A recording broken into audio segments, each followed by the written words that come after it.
தன்னுடன் இருந்த குழந்தை யார்? மனம் திறந்த கஸ்தூரி.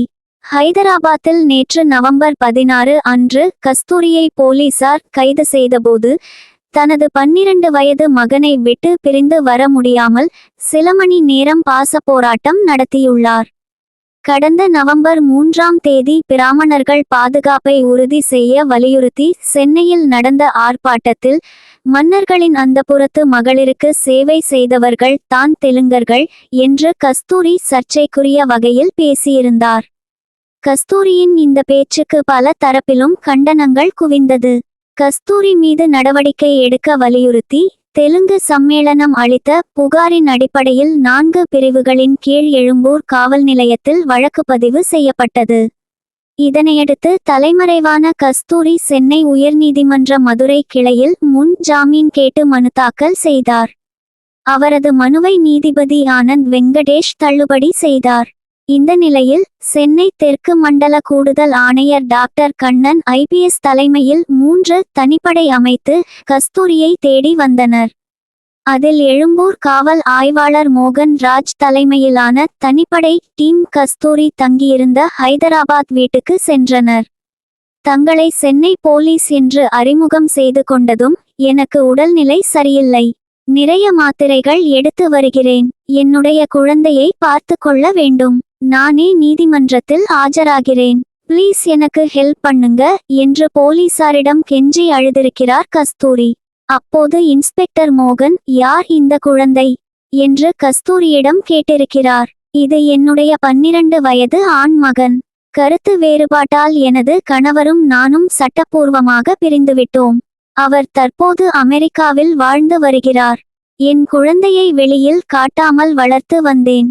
குழந்தைக்கும் உடல்நிலை சரியில்லை, நான் அவனை எப்படி பிரிந்து வருவது என்று மிகவும் எமோஷனலாக பேசியிருக்கிறார் கஸ்தூரி. இதனையடுத்து கூடுதல் ஆணையர் கண்ணனை தொடர்பு கொண்ட மோகன் ராஜ், குழந்தையை பாதுகாப்பாக பார்த்து கொள்ள வேண்டும் என்று காலதாமதம் பண்றாங்க சார், என்ன பண்ணலாம் என்று ஆலோசனை கேட்டிருக்கிறார்.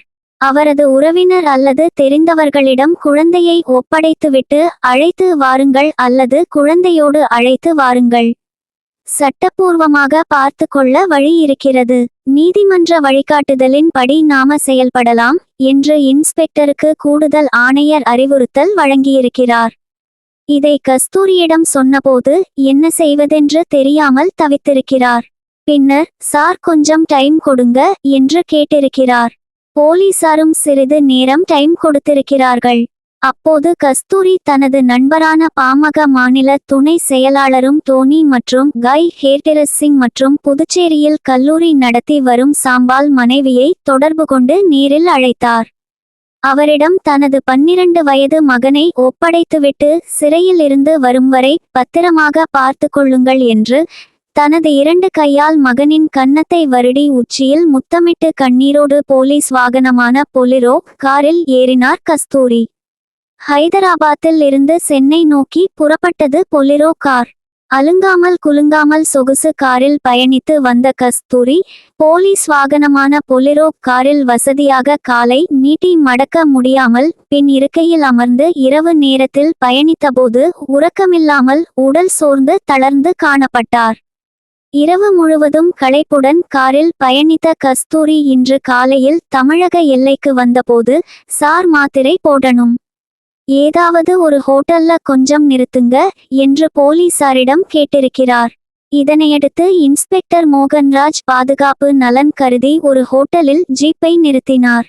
அப்போது கஸ்தூரி அந்த ஹோட்டலில் ஃப்ரெஷ் அப் செய்து கொண்டார். பின்னர் டிபன் மற்றும் காபி சாப்பிட்டுவிட்டு மாத்திரை போட்டுக்கொண்டு மீண்டும் அதே பொலிரோ காரில் ஏறி அமர்ந்தார். 12 மணி நேர பயணத்திற்கு பிறகு சென்னை சிந்தாதிரிப்பேட்டை மகளிர் காவல் நிலையத்திற்கு அழைத்து வரப்பட்டார் கஸ்தூரி. காவல் நிலையத்தில் ரிமாண்டுக்கு அனுப்புவதற்கான ஃபார்மாலிட்டிகளை முடித்துவிட்டு சென்னை எழும்பூர் நீதிமன்ற குடியிருப்பு வளாகத்தில் 5வது குற்றவியல் நீதிமன்ற நீதிபதி ரகுபதி ராஜா முன்பு ஆஜர்படுத்தப்பட்டார். கஸ்தூரிக்கு நவம்பர் 29ஆம் தேதி வரை நீதிமன்ற காவல் அளிக்கப்பட்டுள்ளது.